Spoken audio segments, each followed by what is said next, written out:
Bismillahirrahmanirrahim. Assalamualaikum warahmatullahi wabarakatuh. Alhamdulillahi wa kafa. Wassalatu wassalamu ala rasulihil mustafa wa ala alihi wa sahbihi wa man iktafa, amma ba'd. Kita panjatkan puja dan syukur kehadirat Allah Subhanahu wa taala.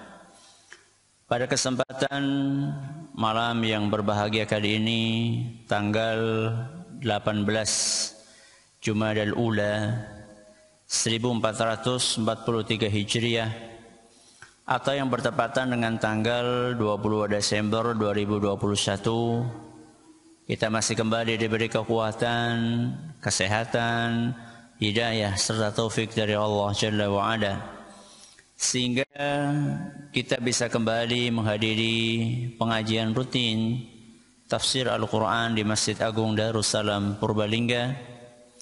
Kita berharap semoga Allah Subhanahu wa ta'ala berkenan untuk melimpahkan kepada kita semuanya ilmu yang bermanfaat, sehingga bisa kita amalkan sebagai bekal untuk menghadap kepada Allah Jalla wa'ala. Allahumma amin. Salam dan salam semoga senantiasa tercurahkan kepada junjungan kita Nabi Agung Muhammad sallallahu alaihi wasallam, kepada keluarganya, sahabatnya dan umatnya yang setia mengikuti tuntunannya hingga di akhir nanti. Seperti biasanya, sebelum kita mengawali pengajian malam hari ini, kita akan membaca surat yang mulia, surat Al-Buruj. Semoga Allah Subhanahu wa ta'ala memberkahi dan merahmati majelis kita. A'udzu billahi minasy syaithanir rajim.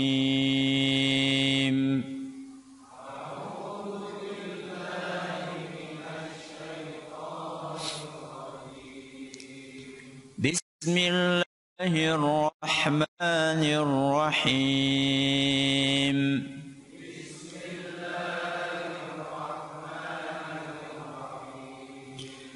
والسماء ذات البروج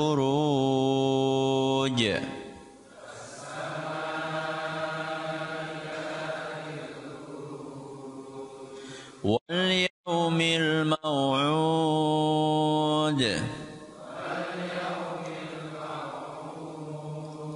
وشاهد ومشهود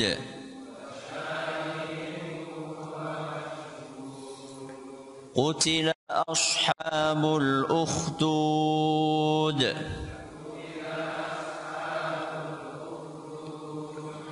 النار ذات الوقود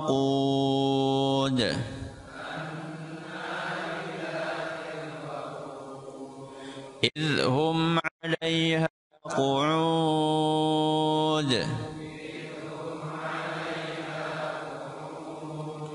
وهم على ما يفعلون بالمؤمنين شهود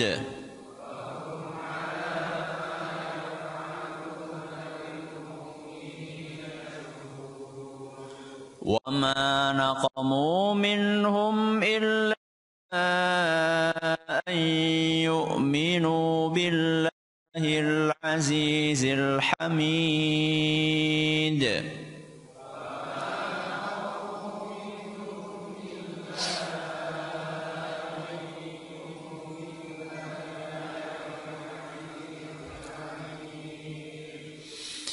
الذي له ملك السماوات والأرض والله على كل شيء شهيد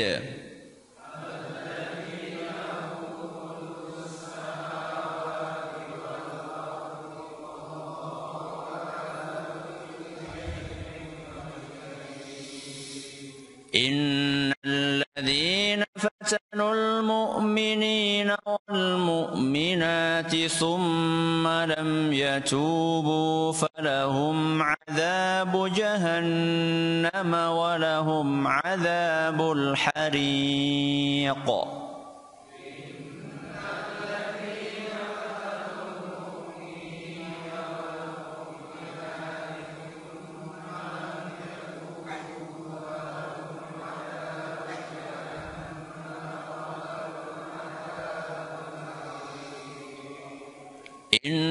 الذين آمنوا وعملوا الصالحات لهم جنات تجري من تحتها الأنهار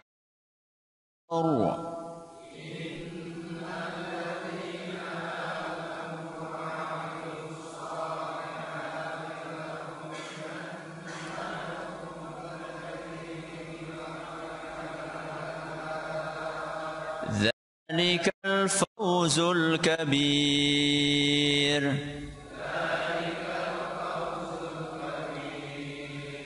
إن بطش ربك لشديد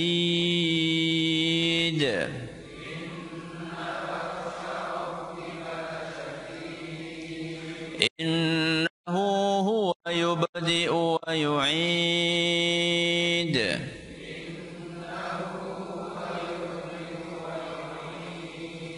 وهو الغفور الودود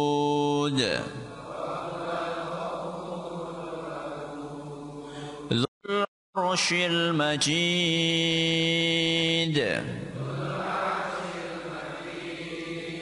فعال لما يريد هل أتاك حديث الجنود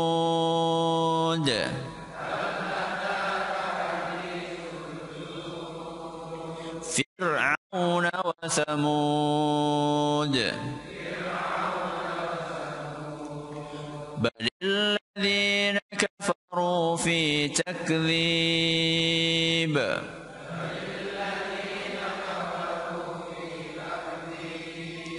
والله من ورائهم محيط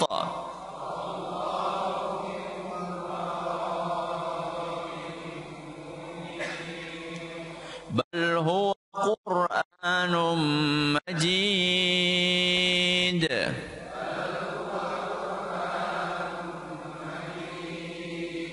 في لوح محفوظ.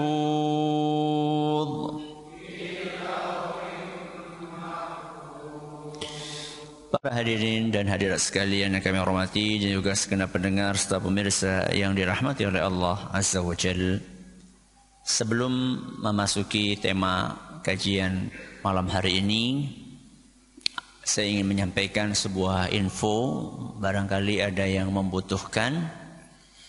InsyaAllah mulai Sabtu besok, Sabtu tanggal 25 Desember, akan ada pengajian berseri, ya, akan ada pengajian berseri selama beberapa pekan setiap hari Sabtu ba'da asar. Temanya adalah kajian pranikah yang belum nikah. Yang pengen nikah kemudian pengen punya bekal yang cukup, bukan bekalnya bondo nekat, ya, betul-betul punya bekal yang cukup agar nanti sukses untuk berumah tangga sebagai suami yang baik ataupun sebagai istri yang baik. Bagi yang ingin mengikuti kajian itu silahkan mendaftar melalui Facebook dan Instagram dengan alamat Masjid Manarul Ilmi Official. Masjid Manarul Ilmi Official. Barangkali ada di antara jamaah yang ingin mengikutinya, silahkan, terbuka untuk putra maupun putri, untuk pemuda maupun pemudi. Saya udah 30 tahun Ustaz, masih pemuda, sampai 40 tahun pemuda itu. Saya udah nikah Ustaz, gimana? Ya, Kecuali kalau pengen nikah lagi. Ya. Tapi diutamakan yang masih single, yang betul-betul pengen mau nikah, maka silahkan mengikuti kajian ini. Kupas tuntas bagaimana berumah tangga, menjadi suami, menjadi istri, menjadi bapak, menjadi ibu, mulai tanggal 25 Desember, hari Sabtu. Ya, setiap hari Sabtu ba'da asar, asaran di Masjid Manarul Ilmi Purbalingga.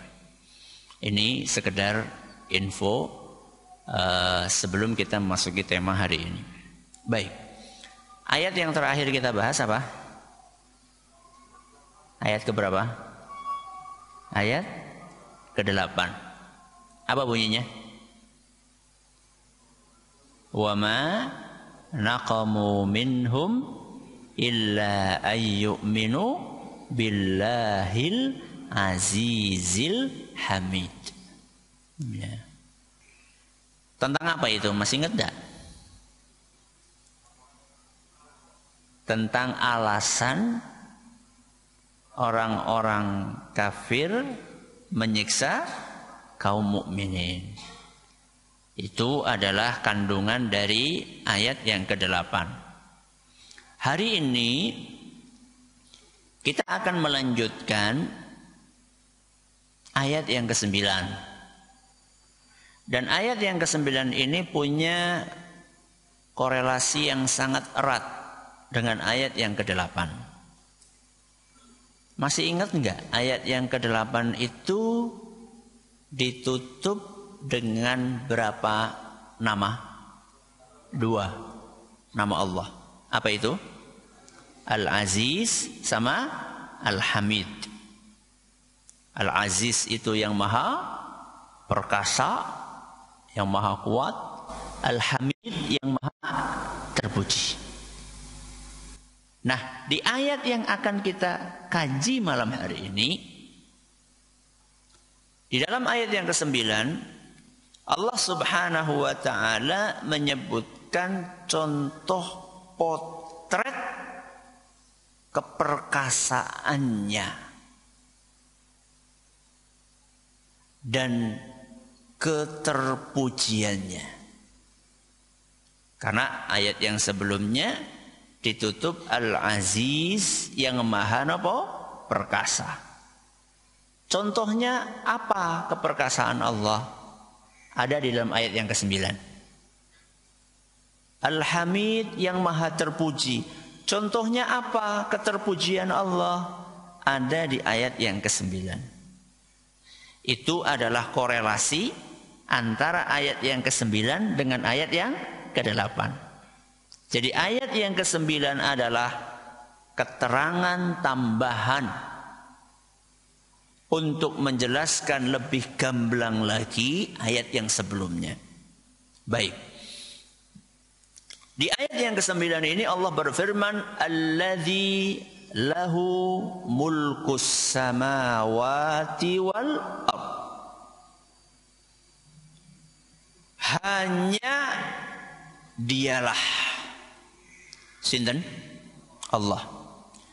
Hanya dialah yang memiliki kerajaan atau kekuasaan langit dan bumi. Hanya dialah yang memiliki kerajaan atau kekuasaan langit dan bumi. Kita bahas ini dulu. Alladzi lahu mulkus samawati wal ardh. Di antara bukti keperkasaan Allah, di antara bukti kekuatan Allah, bahwa langit dan bumi beserta isinya dan semua yang ada antara langit dan bumi, semuanya adalah ciptaan Allah. Semuanya adalah milik Allah. semuanya di bawah kekuasaan dan pengaturan dari Allah. Coba diulangi. Semua yang ada di semua langit dan bumi serta yang ada di dalamnya, juga yang ada di antara keduanya, semua adalah ciptaan Allah, terus milik Allah, di bawah kekuasaan dan pengaturan Allah Subhanahu wa ta'ala. Ada 3 poin ya. Yang pertama adalah ciptaan. Yang kedua apa? Milik. Yang ketiga dikuasai dan diatur oleh Allah. Itulah makna mulku as-samawati wal ardh. Berapa poin tadi? 3. 1 apa? Ciptaan. 2, milik. 3, dikuasai dan diatur oleh Allah. Jadi ketika kita membaca ayat ini, alladzi lahu mulkus samawati wal ardh, semua yang ada di langit, yang ada di bumi adalah kerajaannya Allah. Ketika kita membaca kerajaan atau kekuasaan, itu jangan dibayangkan seperti kerajaannya manusia. Enggak. Kalau kerajaannya manusia, negaranya manusia, itu bukan mereka yang bikin. Mereka cuma kebanyakan mewarisi saja. Bukan pula mereka yang berkuasa secara mutlak. Bukan. Banyak negara-negara yang dikuasai bukan oleh presidennya, tapi oleh taipan yang ada di sana. Ya. Berbeda dengan kekuasaan Allah Subhanahu wa ta'ala, di mana Allah Subhanahu wa ta'ala bukan hanya menguasai kerajaannya, tapi Allah juga yang menciptakan, yang memiliki secara mutlak, dan yang menguasai serta mengatur pula secara mutlak. Tidak ada yang menciptakan alam semesta ini kecuali Allah Subhanahu wa ta'ala.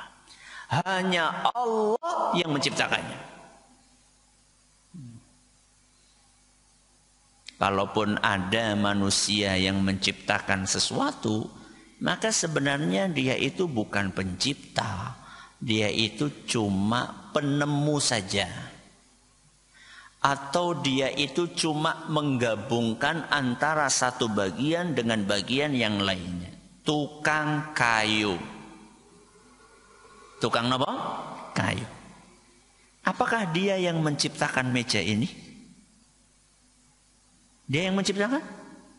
Bukan. Dia cuma menggabungkan antara bagian-bagian yang sudah Allah sediakan di muka bumi. Satu, nopo?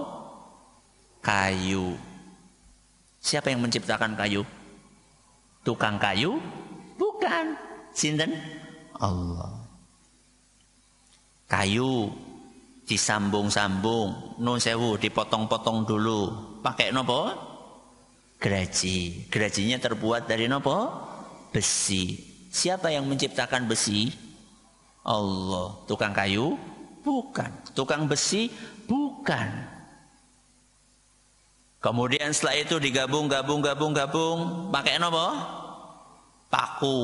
Siapa yang menciptakan? Paku terbuat dari apa? Besi. Siapa yang menciptakan besi? Allah.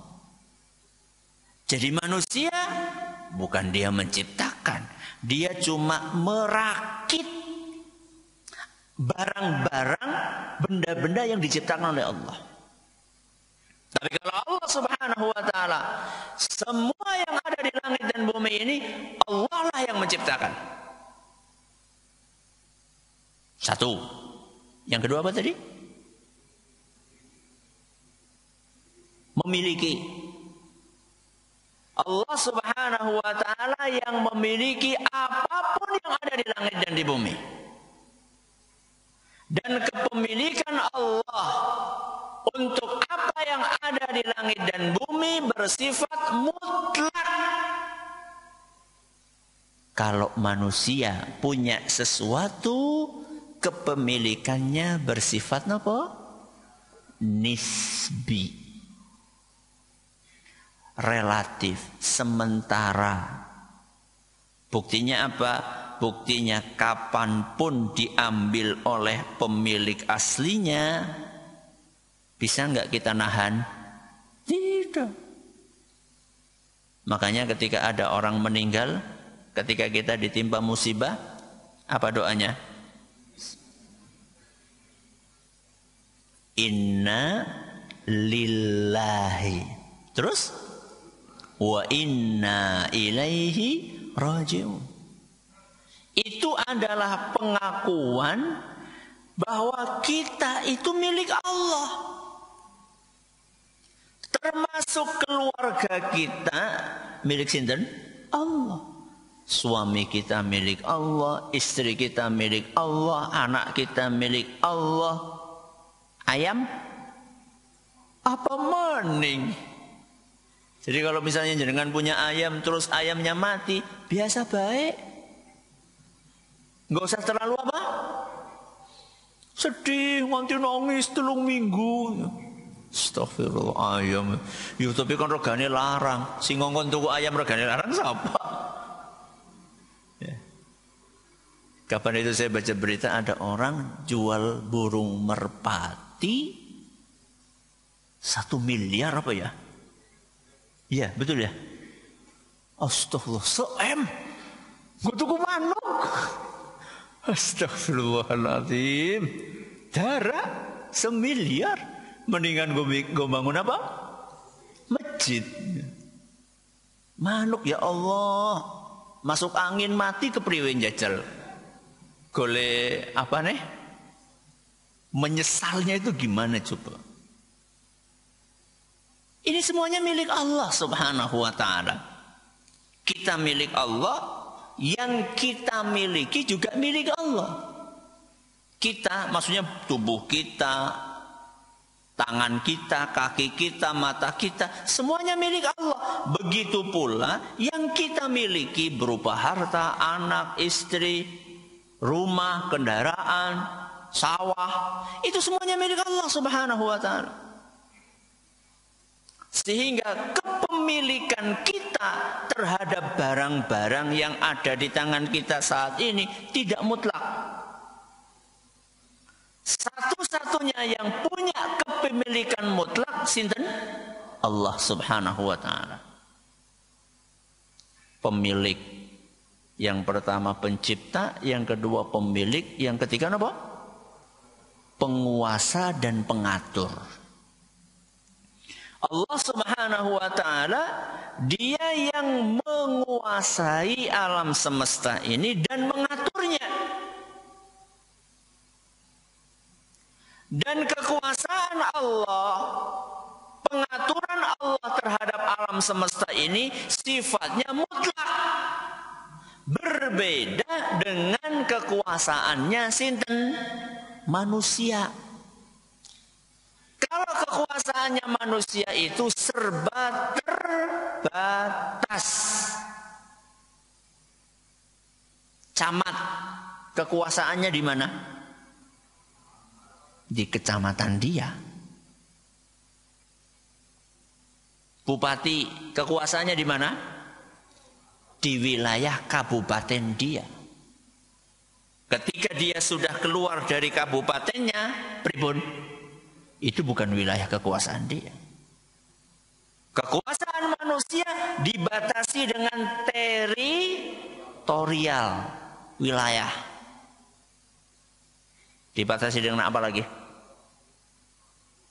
Waktu, bagus. Dibatasi dengan waktu. Berapa lamanya? Berapa? 4 tahun apa 5 tahun? Ya tergantung, lurah apa bupati apa presiden. Tergantung juga, belum tentu sampai 5 tahun juga. Mungkin sebelum itu sudah sekolah dulu mungkin, ya. Kalaupun kan bisa diperpanjang, kalaupun diperpanjang paling 2 periode. Tapi kan kita bisa rubah undang-undangnya jadi seumur hidup misalnya. Kan seumur hidup, berarti pas urip, nek wis mati, selesai. Gak ada kekuasaan manusia yang sifatnya apa tadi? Mutlak, tidak ada. Kalau manusia berkuasa, maka itu dibatasi dengan apa tadi? Teritorial, wilayah. Kemudian dibatasi dengan waktu. Dan dibatasi dengan berbagai macam kepentingan. Makanya kalau manusia berkuasa, kadang-kadang dia mau mundur susah, mau maju susah, karena dia terikat dengan janji A, janji B, terikat dengan orang-orang yang menjadi donatur dia ketika nyalon, susah. Itulah manusia ketika berkuasa, semuanya serba terbatas. Kalau Allah Subhanahu wa taala mutlak, semutlak-mutlaknya. Nanti kita akan kasih contoh bagaimana kemutlakan kekuasaan Allah Subhanahu wa taala. Sudah. Berarti ketika kita membaca alladzi lahu mulkus samawati wal ard, maka makna yang dikandung satu, napa? Allah memiliki langit dan bumi. Terus satu, Allah menciptakan langit dan bumi. 2, Allah memiliki langit dan bumi. 3, Allah menguasai dan mengatur langit dan bumi. Baik, sekarang kita ambil contoh ayat Al-Quran yang menggambarkan seperti apa kesempurnaan kekuasaan Allah terhadap alam semesta ini. Yaitu apa yang Allah firmankan dalam surat Ali Imran ayat 26 sampai 27. Surat apa? Ali Imran ayat 26 sampai 27.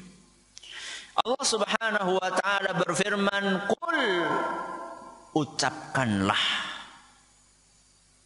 Allah memerintahkan kepada siapa ini kira-kira? Rasulullah SAW. Ucapkanlah wahai Muhammad, Allahumma malikal mulk. Ya Allah, engkaulah pemilik kekuasaan. Jadi Rasulullah SAW diperintahkan oleh Allah untuk mengucapkan kalimat berikut ini. Allahumma malikal mulk. Ya Allah, engkaulah pemilik kekuasaan. Setelah itu Allah Subhanahu wa taala menggambarkan bagaimana kesempurnaan kekuasaan Allah terhadap penghuni alam semesta dan terhadap alam semesta ini. Kekuasaan Allah terhadap napa? Penghuni alam semesta. Sinten penghuninya? Kula jenengan dan semuanya yang ada di alam semesta ini. Dan setelah itu Allah menceritakan tentang kekuasaannya terhadap alam semesta ini, langit dan buminya. Kita awali dari kekuasaan Allah terhadap penghuni alam semesta ini. Tu'til mulka man tasha'. Ya Allah, engkaulah pemilik kekuasaan. dan engkau akan memberikan kekuasaan kepada siapapun yang engkau kehendaki. Jadi ketika ada manusia menjadi penguasa, menjadi presiden, menjadi raja, menjadi bupati, menjadi gubernur, menjadi menteri, itu semuanya mereka dapatkan dengan pemberian dari siapa? Allah. Allah yang ngasih, mulane aja petantang, petenteng. Itu Allah yang ngasih. Sekalipun engkau berupaya sekuat tenaga, suap kanan, suap kiri, sikut kanan, sikut kiri, kalau Allah tidak berkehendak, tidak akan engkau dapatkan kekuasaan tersebut. Karena Allah lah penguasa mutlak di alam semesta ini, maka Allah pula yang akan memberikan kekuasaan kepada siapa yang Dia kehendaki. Allah kasih. Tapi ingat, wa tanzi'ul mulka mimman tasha. Dan Allah pula yang akan mencabut kekuasaan dari siapa yang Dia kehendaki. Ada saatnya Allah ngasih, ada saatnya Allah napa? Nyabut. Entah nyabutnya saat jabatannya selesai atau nyabutnya di tengah-tengah jabatan. Terserah sinten? Bukan KPK, terserah Allah. KPK kan juga manusia, bisa dinopo? Bisa disuap, namanya juga manusia. Ya. Terserah Allah kapan akan mencabutnya. Sehingga ketika jadi pejabat, kemudian jabatannya selesai atau dicabut di tengah jalan, legowo baik. Karena memang itu sudah sunnatullah. Ada saatnya Allah memberi, ada saatnya Allah mengambil. Sudah. Kemudian setelah itu Allah Subhanahu wa taala melanjutkan firman-Nya, menggambarkan bagaimana kekuasaan Allah yang maha sempurna. Wa tu'izzu man tasha.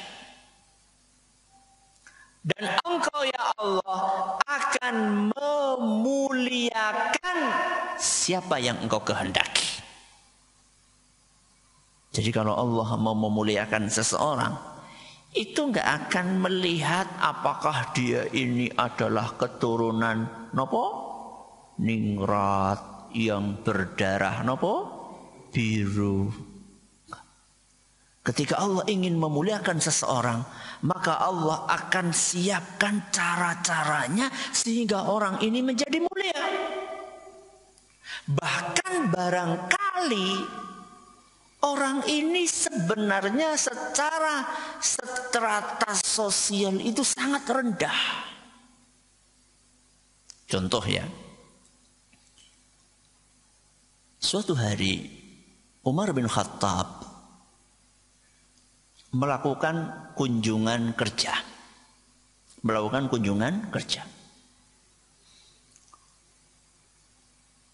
Kemudian ketemu dengan gubernur Mekah.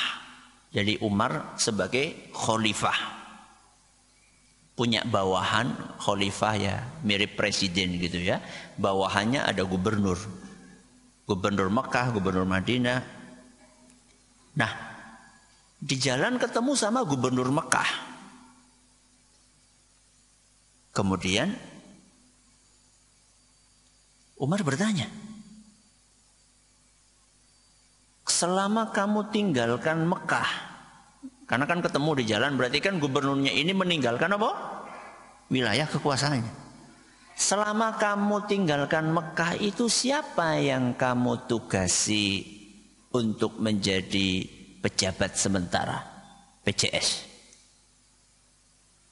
Kata gubernur Mekah itu Ibnu Abi Abza. Sinten? Ibnu Abi Abza. Umar baru pernah dengar nama itu. Maka beliau pun heran. Waman Ibnu Abi Abza. Ibnu Abi Abza itu siapa?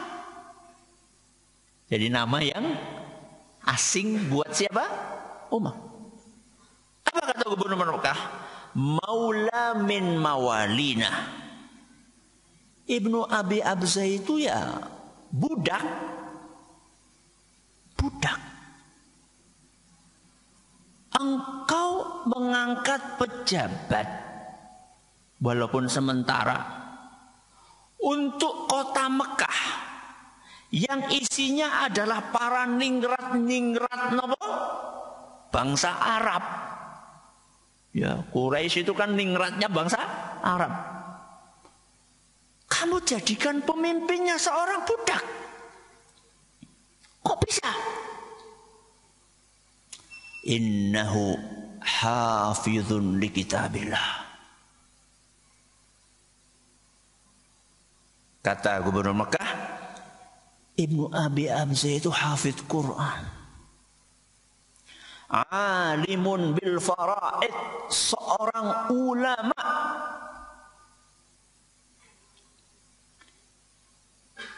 Seorang ulama hafidz Quran.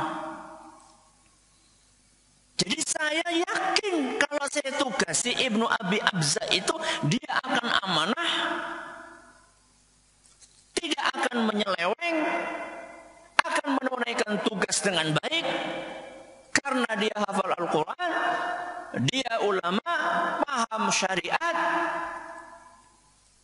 Maka kemudian Umar berkata, sungguh benar apa yang disabdakan oleh Nabi SAW.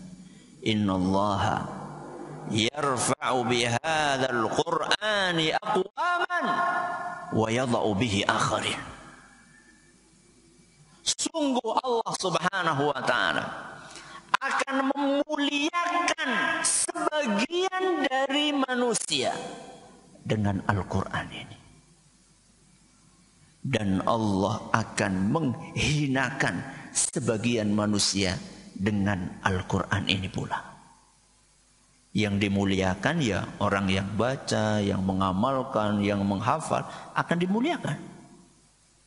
Orang yang meninggalkan Al-Quran, cuek dengan Al-Quran, gak peduli dengan ajaran yang ada di dalamnya, akan dihinakan oleh Allah Subhanahu wa ta'ala. Itu contohnya. Allah Subhanahu wa ta'ala berfirman, tu'izzu man tasha. Engkau ya Allah akan memuliakan siapa yang engkau kehendaki. Ibnu Abi Abza, budak, bukan keturunan ningrat, bukan orang yang berdarah biru, bukan raden, bukan prabu, tapi menjadi pejabat yang menguasai kota Mekah, yang anggota atau penduduknya adalah para napa wau? Ningrat. Sebaliknya Allah katakan wa tuzillu man tasha. Engkau yang memuliakan siapa yang engkau kehendaki, engkau pula yang menghinakan, merendahkan, menjatuhkan orang yang engkau kehendaki. Yaitu orang-orang yang apa tadi? Meninggalkan Al-Quran. Kemudian Allah lanjutkan firman-Nya, biyadikal khair. Kebaikan itu hanya ada di tanganmu ya Allah. Innaka ala kulli syai'in qadir. Sungguh engkau maha kuasa atas segala sesuatu. Ini ayat ke-26. Selanjutnya ayat ke-berapa? Ayat ke-27.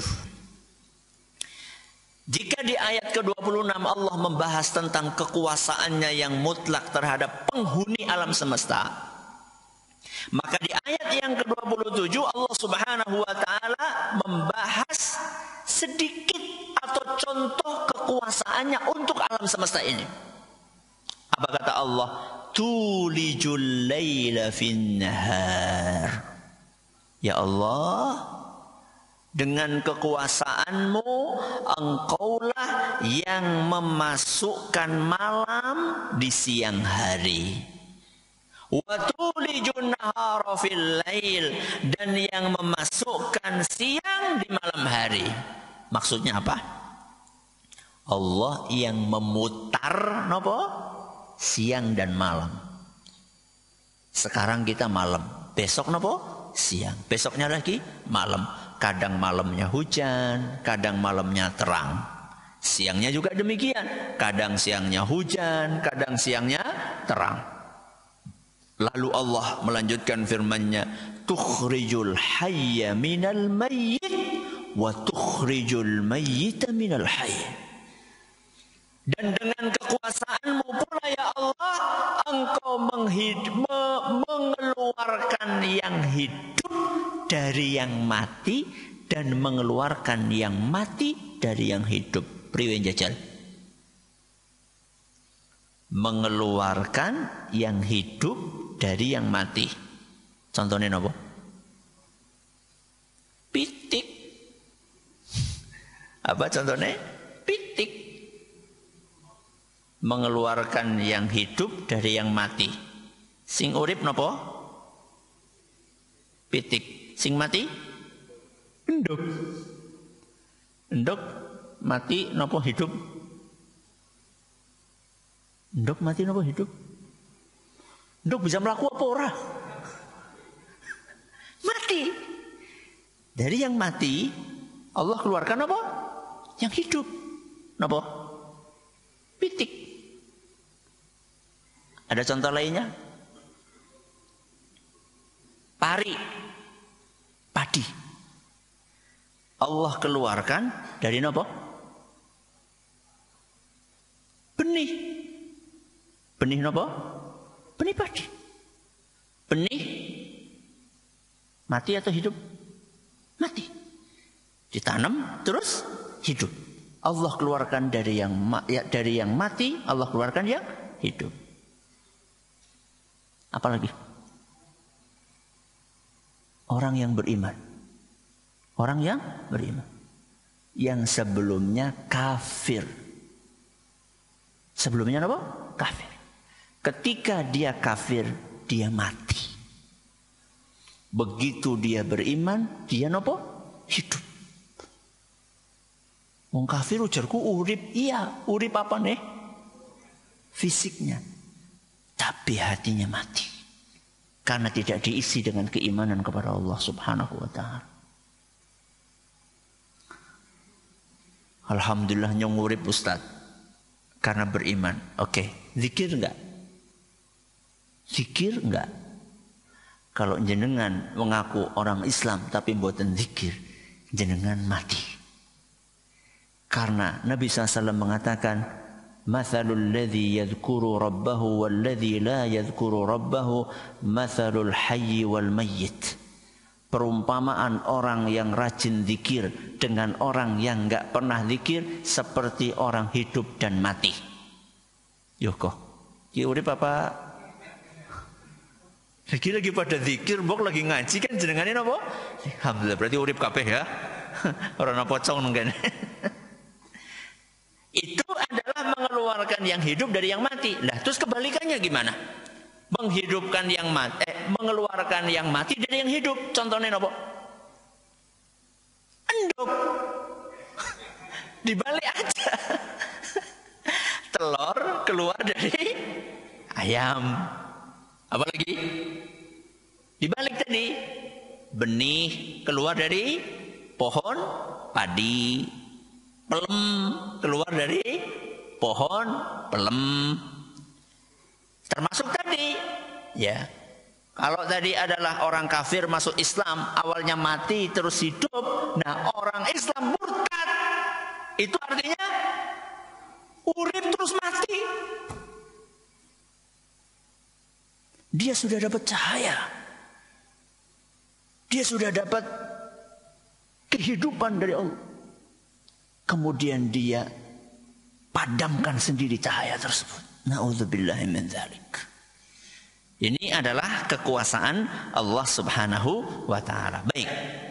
Sekarang kita pindah. Itu kan tadi kita baru membahas alladzi lahu mulkus samawati wal ard. Masih sisa apa tadi? Jam berapa? 6 menit lagi. Baik. Apa tadi kelanjutannya? Wallahu ala kulli syai'in syahid. Dan Allah maha menyaksikan segala sesuatu. Kenapa Allah tutup ayat ini dengan kalimat dan Allah maha menyaksikan segala sesuatu? Kata para ulama, ayat ini, kalimat ini ditujukan kepada kaum mukminin dan orang kafir. Ayat ini untuk kaum mukminin adalah kabar gembira. Kenapa? Kabar gembira. Kalau untuk orang kafir, ayat ini adalah ancaman. Kok bisa, Ustaz? Kalimatnya sama, tapi maknanya bisa berbeda. Betul. Wallahu ala kulli syai'in syahid. Dan Allah maha menyaksikan segala sesuatu adalah hiburan dan kabar gembira untuk kaum mukminin yang telah mengorbankan nyawanya, yang telah kokoh mempertahankan prinsip akidahnya. Pengorbanan kalian tidak sia-sia. Karena pengorbanan kalian, kenapa? Dilihat oleh Allah. Pengorbanan kalian disaksikan oleh Allah Subhanahu wa taala. Cuma dilihat tok atau akan ada balasannya? Ya jelas ada balasannya lah. Nanti kita akan ceritakan balasannya di belakang. Di akhir surat nanti ada balasannya. Jadi ini hiburan buat kaum mukminin. Wahai kaum mukminin yang ditindas, yang tersiksa, yang diintimidasi, yang dipenjarakan, yang dizalimi. Allah melihat pengorbanan kalian. Allah menyaksikan perjuangan kalian. Jangan berkecil hati, jangan sedih. Allah akan membalas seluruh pengorbanan kalian dengan balasan yang lebih istimewa. Hiburan.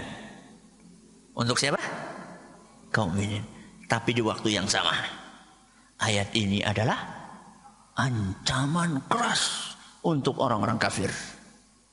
Wahai orang-orang kafir, jangan pernah berpikir bahwa perbuatan zalim kalian, kejahatan kalian itu tidak dilihat sama Allah. Semuanya direkam, semuanya dicatat, semuanya dilihat, semuanya disaksikan oleh Allah Subhanahu wa taala. Cuma dilihat